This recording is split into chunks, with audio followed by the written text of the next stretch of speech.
Hello guys, এখানে বৃষ্টি পড়ছে।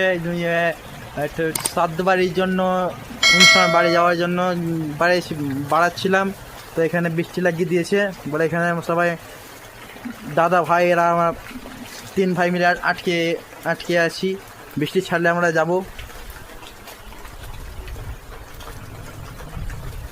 এই একটা ভাই, এই একটা।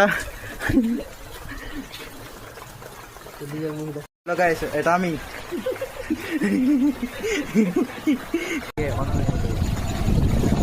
কথা বলি। হ্যালো গাইস, এখনো আমরা শ্রাদ্ধ বাড়ি গিয়ে পৌঁছাতে পারিনি বৃষ্টির কারণে। বৃষ্টি এখনো পড়তেই আছে। আমরা ভিজে গেলাম, তো আমরা পৌঁছাতে পারিনি। রানিং চলছে রাতে যাওয়া। বাপ্পা